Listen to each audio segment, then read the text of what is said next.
नमस्तस्मै सदेकस्मै कस्मै चिन्मसे नमः यदेतद्विश्वरूपेण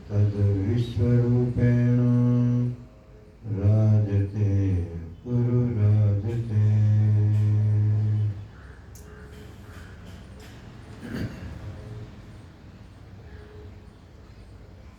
भक्ति को समझना है, भगवान को स्पर्श करना है और फिर भक्त हो जाना है।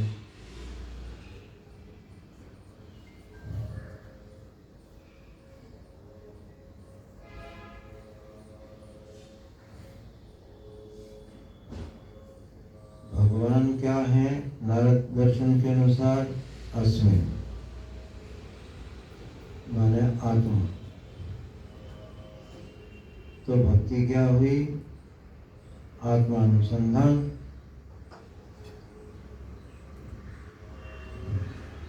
अस्मिन् माने ब्रह्म, तो भक्ति क्या हुई? ब्रह्मानुसंधान।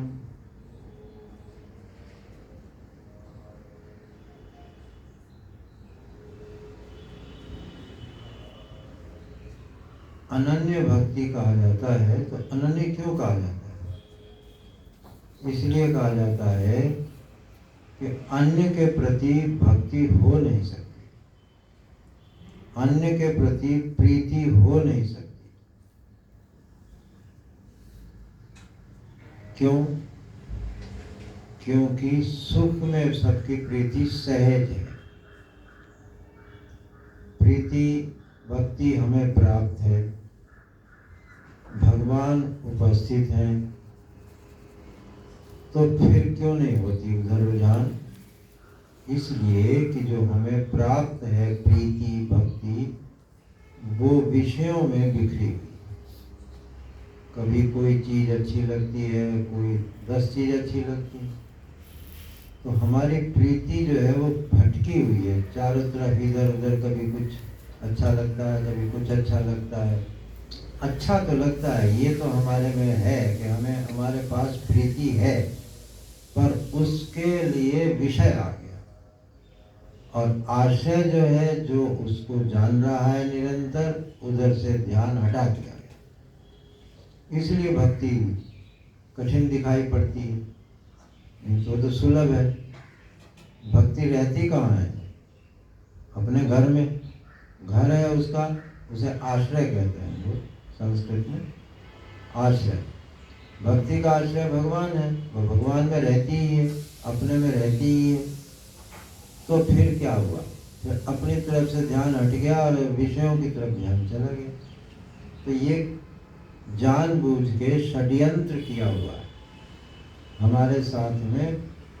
हमें आश्रय से ध्यान हटाया गया है और विषय की ओर ध्यान दिलवाया गया है।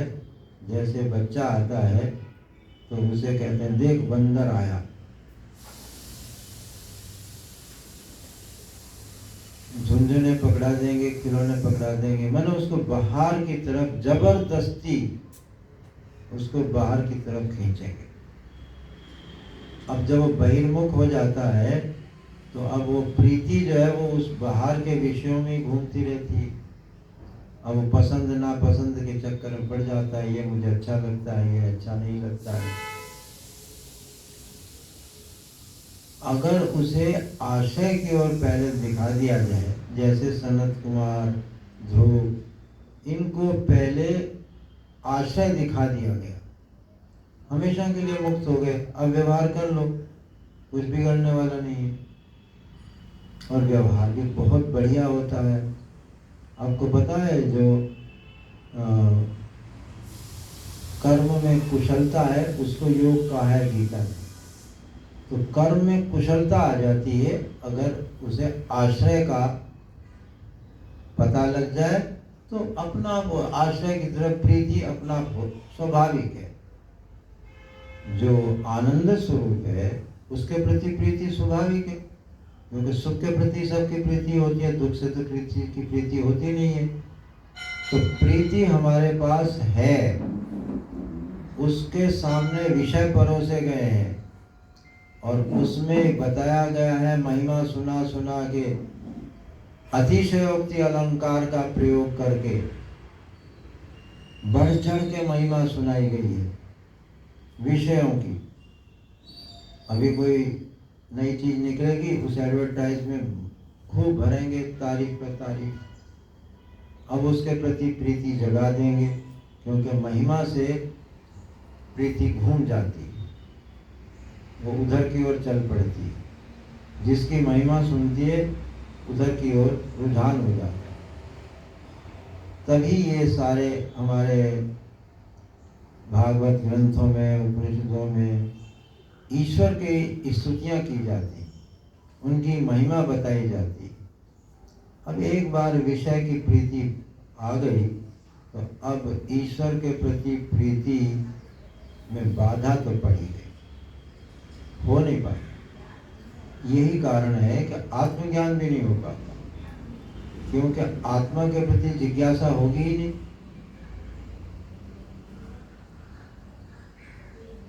जब आत्मा के बारे में कुछ जानता ही नहीं है तो उसके बारे में जिज्ञासा कैसे करेगा? इसीलिए वो आत्मा होते हुए भी और अपने से दूर है। कहते हैं ना, जल में मीन प्यासी, मछली पानी में रहती है और फिर भी प्यासी है। वही हाल हमारा है। हम आनंद स्वरूप होते हुए भी आनंद के भिखारी हैं।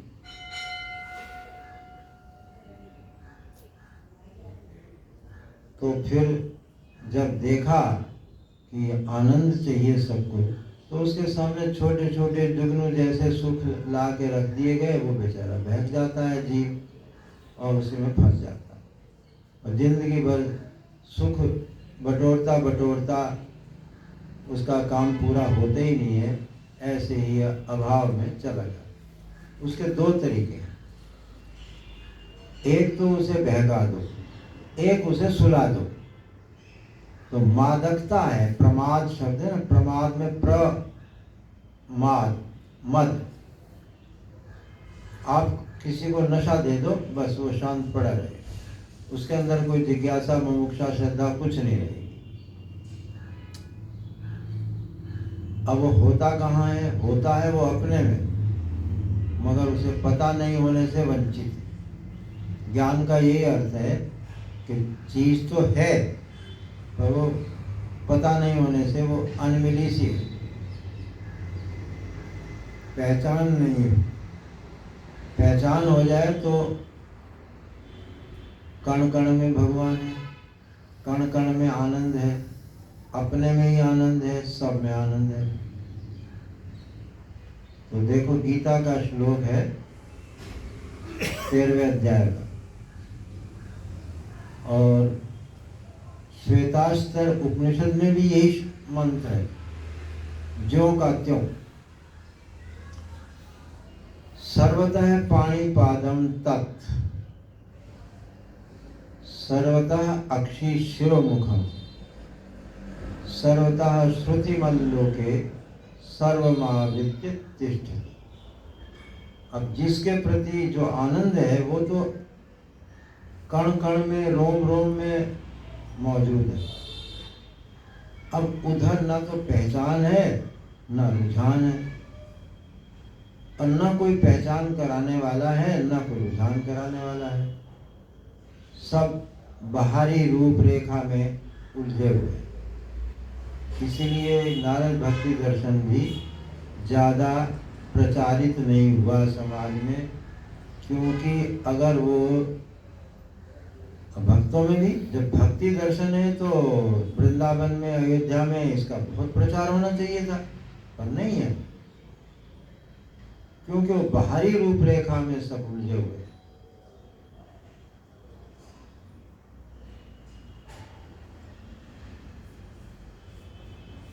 भगवदाकार वृत्ति बनाना सबसे सरल है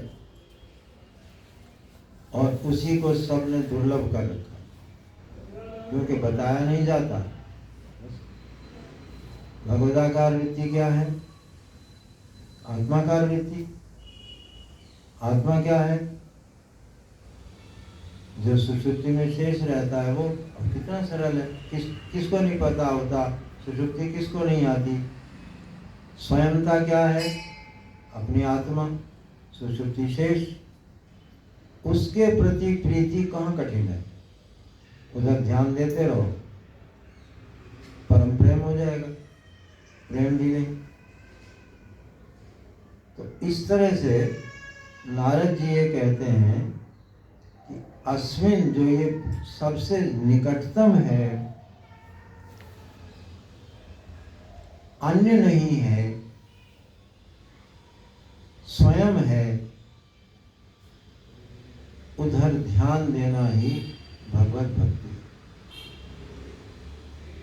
अब उधर आप कितनी देर ध्यान देंगे? 24 घंटे में आप देख लीजिए, विषयाकार वृत्ति और भगवदाकार वृत्ति, 24 घंटे में कितनी देर भगवदाकार वृत्ति बनती है और कितनी देर विषयाकार वृत्ति बनती है। तो आप देखेंगे मुश्किल से 1 मिनट भी नहीं बैठता भगवदाकार वृत्ति के लिए। 23 घंटे 59 मिनट विषयाकार वृत्ति ही रहती है। या सुषुप्ति को छोड़ दें कुछ सेकंड के लिए, तो बाकी सब विषयाकार। इसीलिए ज्ञान में रुचि, ध्यान में रुचि होती ही नहीं।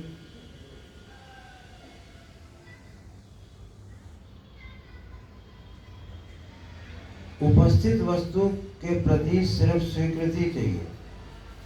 तो एक व्यक्ति पूछ रहे थे कि स्वीकृति भी नहीं होती हमारी। तो अब स्वीकृति नहीं होती तो तुम्हारी मर्जी। कहते हैं ना कि तुम मानो ना मानो तुम्हारी मर्जी। ये मर्जी क्या है?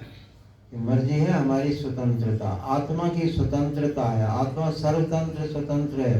वो किसी तंत्र में नहीं, न वो ईश्वर के तंत्र में है, न वो ग्रहों के तंत्र में है, न वो सरकार के तंत्र में है, न वो किसी अन्य नियम के तंत्र में है। वो स्वतंत्र है, अपने स्व के तंत्र में। आत्मा जैसा है वैसे ही शासन है। तो स्वतंत्रता पर प्रश्न नहीं हो सकता।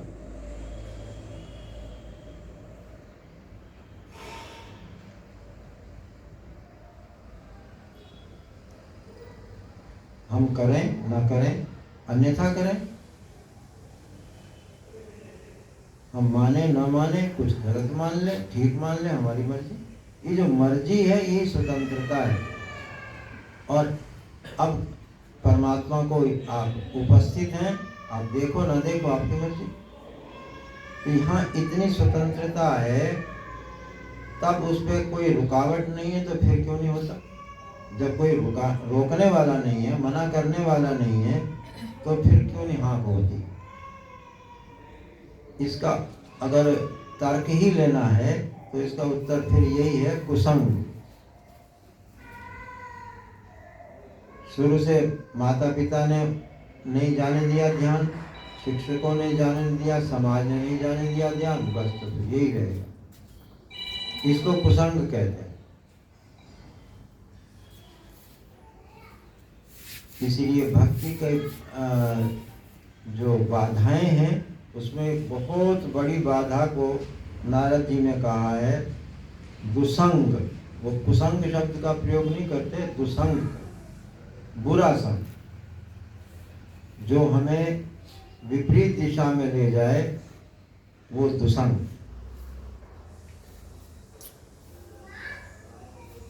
दुसंग से दुख ही होगा। देखो, दुख में ख है, सुख में भी ख है। ख माने होता है आनंद, ख माने होता है आकाश। आकाश इसलिए कि आनंद हमेशा अनंत होता है, इसीलिए वो अनंत ही होगा। माने ख माने आकाश, ख माने ब्रह्म। कम ब्रह्म, खम ब्रह्म। ख माने आकाश, ख माने आनंद, ख माने ब्रह्म। वो अगर ठीक दिशा में है, हमारी मनोवृत्ति अगर ख की ओर है तो सुख, और ख से विपरीत दिशा में है तो दुख, दुसंग। जो परमात्मा की ओर हमारा ध्यान दिला रहे हैं वो हमारे मित्र हैं, वो हमारे हितैषी हैं। जो विषय की ओर ध्यान दिला रहे हैं वो हमारे शत्रु हैं। शत्रु शब्द ना कहें, क्योंकि भक्ति में एक बड़ी बात ये है कि दोष दर्शन नहीं, भगवत दर्शन। किसी की गलती निकालना ये भक्ति के स्वभाव में ही नहीं, इसीलिए वो सब जगह भगवान देखते हैं। दोष दर्शन से फिर विषयाकार वृत्ति बन जाएगी, और पॉजिटिव थिंकिंग से आदमी फिर भगवान की ओर लौट आएगा। और पॉजिटिव जितना भगवत चिंतन है उतना पॉजिटिव विश्व में कोई भी नहीं, कुछ भी नहीं हो सकता। तब अब देखो, कुसंग और दुसंग के बारे में एक बात सुनाता हूँ। एक गृहस्थ व्यक्ति नदी किनारे घूमने आए।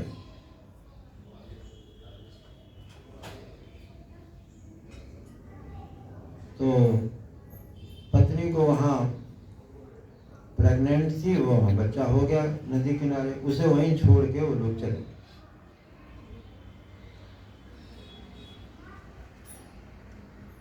अब देखो, अब ये क्या है, पर दोष मत देखो, आगे चलो। एक महात्मा थे, उनका नाम था तमगण मुनि। वो सुबह उठ के जाते थे, नदी में स्नान करके अपना वहाँ ध्यान भजन करते थे। तो वहाँ देखा तो एक बच्ची रो रही है। बहुत थोड़ी देर इंतजार किया, कोई नहीं मिला तो उसे उठा के ले आए। अब देख लो यार, बीज कैसा है उसकी चिंता भी मत करो, संग कैसा है ये बड़ा महत्वपूर्ण है। प्रहलाद का बीज कैसा था? असुरों का। संग कैसा मिला? संतों का, भक्त बन गए। ठीक ऐसा ही यहाँ हुआ।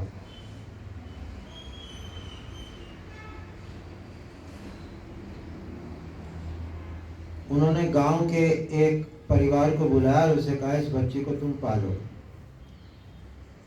वो पलने लगी। वो महात्मा के पास लाते थे उसको, महात्मा उसमें संस्कार डालते थे, और जब थोड़ी बड़ी हुई तो उसे उन्होंने तत्व ज्ञान की शिक्षा देनी शुरू कर दी। ये जो कहते हैं ना सब साधु हो जाएंगे, साधु हो जाएंगे, डरते हैं कि अभी से काहे को भगवान की बातें बताते हो, बुढ़ापे में होगा। मुझे मेरे बाबा जी समझाने आए कि तुम शादी क्यों नहीं करते हो। मैंने कहा भजन साधन कर ले तो ठीक है। बोले भजन साधन तो बुढ़ापे की चीज़ है। तो मैंने कहा आप बूढ़े हो कि जवान? कि बूढ़ा। मैंने कहा आप कर रहे हो? जब आप नहीं कर रहे तो मुझे काहे को लपेट रहे हो? तो आप नहीं कर रहे, आप करो, भजन साधन कर लो, मैं शादी कर लेता हूँ, कोई बात नहीं। तो ये सब धोखा है।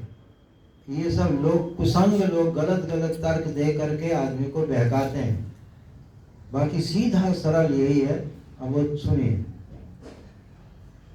वो बच्ची को उन्होंने तत्व ज्ञान करा दिया। वो निध्यासन करके स्वरूपस्थ बैठने लग गई।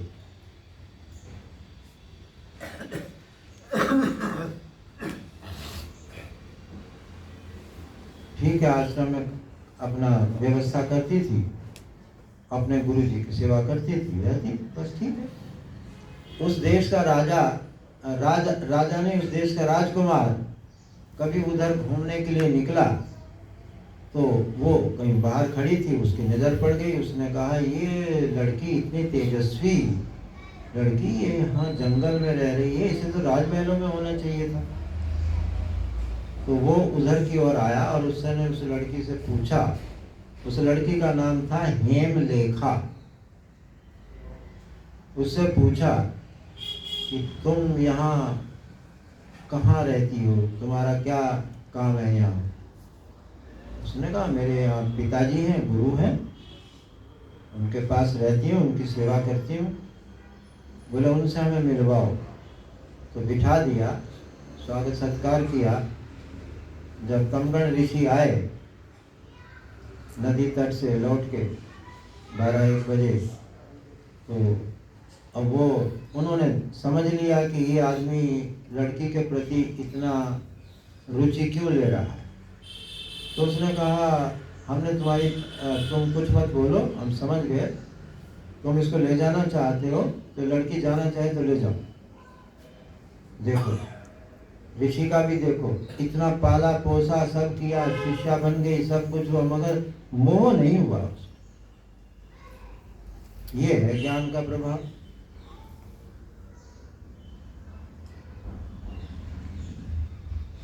लड़की ने कहा कि ये जब मेरे पिताजी इस तरह की भाषा बोल रहे हैं कि वो जाना चाहे तो ले जाओ, इसका अर्थ है कि वो चाहते हैं कि मैं रहूं ना रहूं उनके लिए कुछ फर्क नहीं पड़ने वाला है, तो मैं चली जाऊँ। तो चली। जब वहाँ गया राजकुमार अपने राज्य में, तो उनके पिता ने देखा कि ये तो गलत है, ऐसे लड़की को ले आया है। तो उन्होंने विधिवत उसका विवाह करवाया। अब वो लड़की थी असंग, तत्वज्ञानी, व्यवहार तो करती थी, घर में रहती थी, सब था, मगर कहीं आसक्ति नहीं, कहीं दिलचस्पी नहीं दिखाती थी। बस पति के साथ घूमने जाओ, चलो घुमाओ, खा लो, खा लिया, साथ साथ नहा लिया, रह लिया, बस हो गया, कुछ नहीं। तो वो उसको राजकुमार को ये लगा कि ये इसको क्या हो गया, ये तो रुचि नहीं लेती, साथ रहती है, सब करती है, सब काम करती है, व्यवहार करती है, बात करती है, पर रुचि किसी में नहीं लगती रहती। उसने पूछा कि तुम्हें कोई बीमारी है क्या? उसने कहा हाँ एक बीमारी है मुझे। क्या है? कि मैं ये सोचती रहती हूँ कि ये जो लोग संसार में लगे हुए हैं, व्यवहार में लगे हुए हैं, ये सुख चाहते हैं और सुख इन्हें मिल नहीं रहा है, तो ऐसा क्या है कि वो ढूंढ रहे हैं और उन्हें मिल नहीं रहा, वो सुख क्या है? मैं इसको सोचती रहती हूँ। बोले बेवकूफ़ कहीं की, स्त्रियां तो शास्त्र में भी लिखा है कि बेवकूफ़ी होती हैं, तू भी बेवकूफ़ है। अरे ये सब खा पी रहे हैं, मौज कर रहे हैं, ये सब सुख में तो है, और क्या है? बोले नहीं, अच्छा अगर आपका पेट भर जाए तो वो जो बढ़िया चीज़ है वो फिर अच्छी लगेगी आपको कि नहीं? तो इस तरह के प्रश्न करके उसे वो चुप करा दिया। तो पति को बड़ी हीन भावना आई कि मैं तो इससे छोटा पड़ गया, ये तो हमसे ज़्यादा जानती है, इसलिए तो हमें चुप करा दिया तर्क में। तो वो कई दिन तक दुखी रहा। अंत में उससे वो सहा नहीं गया और उसने कहा कि अच्छा तुम हमें बताओ, वो तुम जो सुख ढूंढ रही हो तुम हमें बताओ, तुम्हें मालूम, तुम्हें पता है उसका सुख का, तुम्हें मिल गया है वो? उसने कहा उसी में तो रहती हूँ 24 घंटे। तो बोले फिर मुझे मिलवाओ। तो उसने भी अब जैसा उसके पिता ने उसे आनंद का दर्शन करवाया था, आनंद से साक्षात्कार करवाया था, ऐसे उसने भी उसको शुरू करवा दिया। और वो तो जब जैसे उसने अपने आत्मा का स्पर्श पाया, वो भी मस्त रहने लग गए और फिर वो घंटों घंटों बैठा रहता। और जो ज़्यादा देर बैठने लगा तो 8-8 घंटे 10-10 घंटे बैठने लगा। तो उसने अब हेमलेखा ने सोचा कि ये तो गलत दिशा पकड़ ली इसने ये समझ लिया कि सब तरफ से एक दिशा में आत्मा है। ये सर्वरूप आत्मा का पता कैसे है? इसको सर्वरूप आत्मा का ज्ञान होना चाहिए। सब कुछ परमात्मा है। ये इसने सोचा कि जो प्रत्यक्ष की ओर है, जो सबसे पीछे है, जो जान रहा है, बस वही आत्मा है। तो फिर ये बाकी क्या है? तो फिर उसने उसको सर्वात्म दर्शन की ओर ले गई और वो मस्त। अब राजा ने देखा कि मेरा पुत्र और पुत्र वधू तो आनंद में है, ये क्या चीज़ है। तो उन्होंने अपनी रुचि दिखाई, उनके एक भाई और थे, उसने भी रुचि दिखाई, पूरे परिवार ने रुचि दिखाई और वो भी उसमें लग गए। लगने के बाद उनको भी स्पर्श हो गया, राज्य का सब चल रहा है। अब जब राजा ने देखा कि ये इतनी उत्तम विद्या है और वो तो सबको मिलनी चाहिए, मेरी प्रजा को एक भी प्रजाजन ऐसा ना हो जिसे ये इससे वंचित रहे, उसने आदेश कर दिए कि नौकरी उसी को मिलेगी जो पहले ये आनंद विद्या का अनुसंधान करेगा। अनिवार्य हो गया, सब लोग लग गए। पूरी प्रजा धीरे धीरे कुछ वर्षों में तत्वज्ञानी हो गई।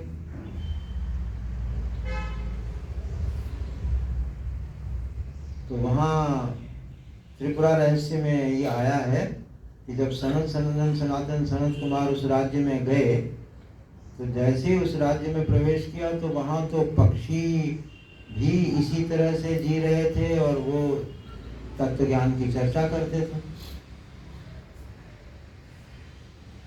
आजकल की जो बातें हैं उसे हम बकवास कहते हैं। वाचारंभण शब्द दिया है छांदोग्य उपनिषद में कि वाचारंभण है, बकवास है, इसमें कोई दम नहीं होता, इससे ना अपना हित होता है ना किसी और का हित होता है, ना देश का ना समाज का किसी का हित नहीं होता।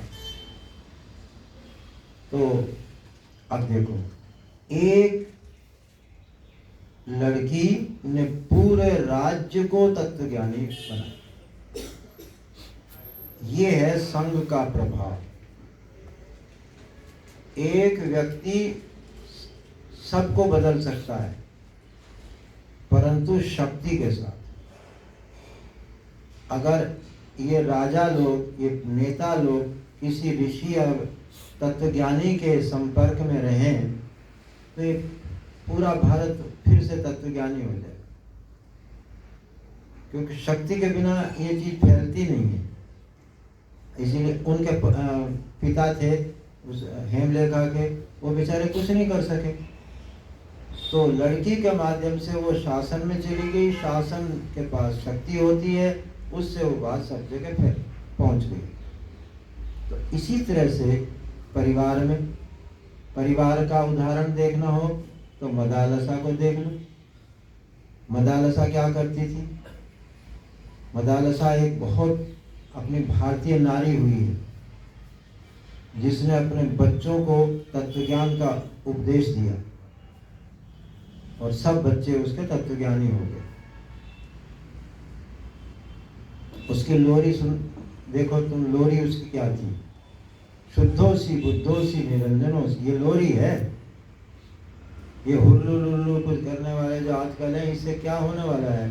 अब देखो, जो लोरी में तत्व ज्ञान पढ़ा रही है, अरे बेटे तू शुद्ध है, बुद्ध है, मुक्त है, ये शरीर तो पंचभूतों का बना हुआ है, फिर तू रो क्यों रहा है? देखिए, अब ये हमारे सब शास्त्रों में है, ये मार्कंडेय पुराण की कथा है।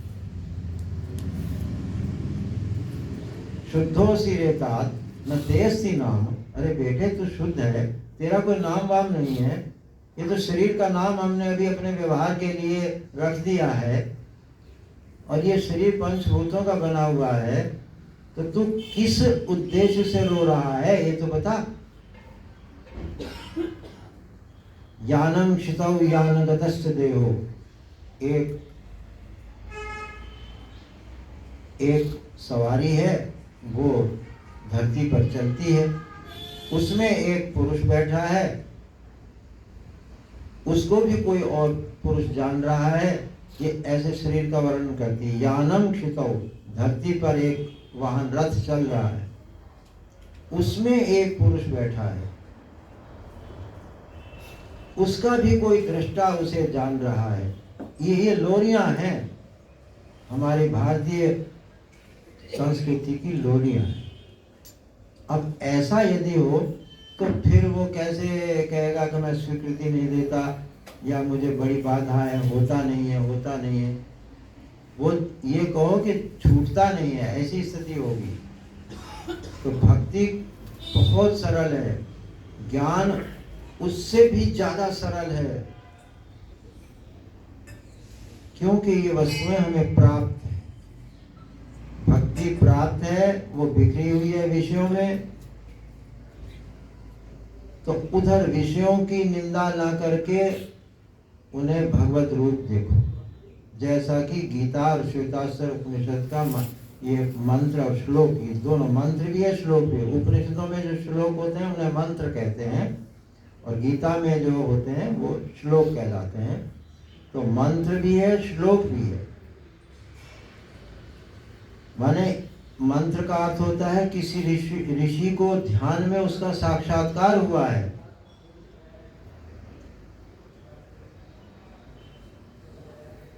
सर्वतः पाणी पादौ तत्, सब जगह उसकी पद ध्वनि सुनाई पड़ेगी। ध्यान से सुनोगे तो लगेगा कि परमात्मा नृत्य कर रहा है, उसकी गति है, गति के रूप में वो है। पानी, हाथ, सब जगह वो शक्तिमान सर्वकारी वही कर रहा है। सब जगह उसकी नजर है, सब जगह उसके कान है, सुनता है, सबको सुनता है, सब जगह सुनता है, सब रूपों में सुनता है। सभी जगह उसका विवेक, बुद्धि, प्रज्ञा काम कर रही है। सभी जगह उसकी वाणी बोल रही है। सुनने वाला चाहिए, देखने वाला चाहिए। इस लोक को जो आवृत किए हुए है चारों ओर से, वो तो तुम्हारा आत्मा अभी तक ओझल ही नहीं हुआ, फिर तुम ध्यान क्यों नहीं दे पाते हो?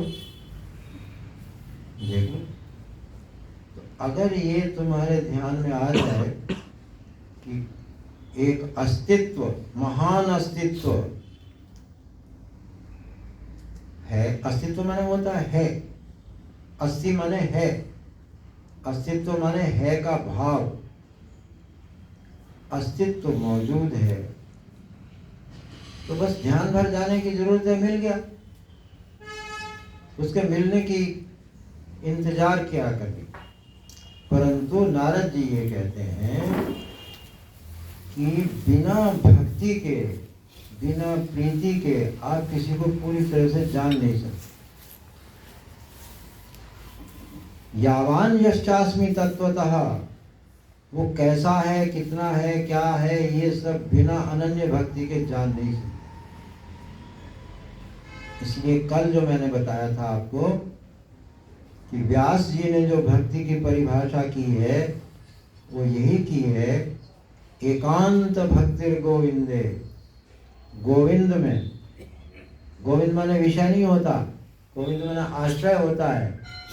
गोविंद माने जो सबका अधिष्ठान है, अस्मिन के अर्थ में है, जो सारी इंद्रियों को अपने वश में रखता है, सारी इंद्रियों को प्रकाशित करता है, वो है गोविंद। उसके प्रति अनन्यता, क्योंकि विषय में है अनेकता, अन्यता, और अस्मिन अपने प्रति है एक, अद्वैत। इसलिए अद्वैत की ओर जो रुझान है वही भक्ति है, और वो हम सबको प्राप्त है। सिर्फ उधर ध्यान देने भर की देर है, न दूरी है, न देरी है, न अलहद की भिन्नता है। सिर्फ नजर जाने की जो हमारी स्वतंत्रता है उसका हम उपयोग नहीं कर रहे। हमारे पास स्वतंत्रता है, हमारी मर्जी है, हम ध्यान दें न दें, बस आपकी मर्जी को ध्यान देने की हो जाए तो मिला मिलाया, भक्ति भी मिली मिलाई। क्योंकि हमारा जो स्वाभाविक सुख की खोज, रोम रोम सुख चाहता है, माने आनंद चाहता है, माने परमात्मा को चाहता है, माने अपने को चाहता है। आत्मनस्तु कामाय सर्वम प्रियम भवति। ये सब कुछ अच्छा किस लिए लगता है? अपने लिए। तो उस अपने को अनुभव करने के लिए जरा सा दृष्टि गई और मिला। अब दृष्टि जाती क्यों नहीं है, वो तुम्हारी मर्जी, तुम्हारी स्वतंत्रता है। अगर तुम चाहो तो अभी उपलब्ध है।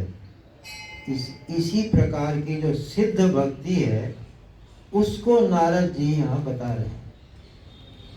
अब ये सिद्ध भक्ति को ये भक्त लोग मानते नहीं, इसलिए नारद भक्ति दर्शन, शांडिल्य भक्ति दर्शन, इसका ज्यादा प्रचार नहीं हो रहा। बाहर रूपरेखा में सब अटके हुए हैं। अच्छा, एक बात और देखो, क्रम ये है कि पहले कीर्तन करो, कीर्तन में थोड़ा थोड़ा मन लगने लगे तो अब कीर्तन बंद करो, जप में आ जाओ। ये सीढ़ी है, पौड़ियां परमात्मा की ओर जाने की, भक्ति को बढ़ाने की। जब जप में मन लगने लगे तो जप बंद कर दो, स्मरण में चले जाओ।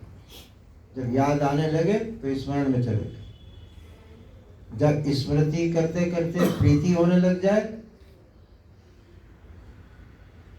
तो स्मृति से जिसकी स्मृति है वो कौन है उसके ज्ञान में चले जाओ। स्मरण से बोध, ज्ञान, और ज्ञान से फिर नहीं, स्मृति से ध्यान।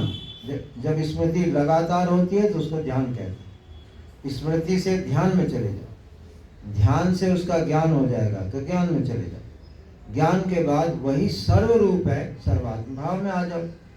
ये है क्रम अध्यात्म में। तो अब यहाँ जिसने शुरू किया कीर्तन वो सारी जिंदगी कीर्तन। अरे भाई, अगली सीढ़ी भी तो चढ़ो, अगली कक्षा में पैसे में वृद्धि चाहते हैं आज 1 लाख तो कल को 5 लाख, ये चाहेंगे। क्लास में है आज पहली कक्षा, दूसरी कक्षा, तीसरी कक्षा, ये चाहेंगे। और बाकी, परंतु यहाँ जब अध्यात्म की बात आती है तो जप कर रहे हैं तो जप ही कर रहे हैं। तो आगे जप को स्मरण में लाओ ना, स्मरण को ध्यान में लाओ, ध्यान को ज्ञान में लाओ, ज्ञान को सर्वात्म भाव में लाओ, तभी तो पूरा होगा। अब ये हमारी स्वतंत्रता में हम चाहेंगे तो होगा, नहीं तो नहीं। अब कोई कहता है मेरे से नहीं होता, वो चाहता नहीं है, यही उसका उत्तर है। आप उसको स्वीकृति देना नहीं चाहते, इसलिए वो नहीं होगा। आप सब छिपे हुए भक्त हैं, अपने इस आवरण को हटाइए और अपने देखिए कि मैं भक्त भी हूँ, भगवान भी हूँ और भक्ति भी। ओम नमो विष्णवे तस्मै नमस्तस्मै पुनः पुनः। यत्र सर्वं यतः सर्वं यः सर्वं सर्वसंशयः सर्वगत्वा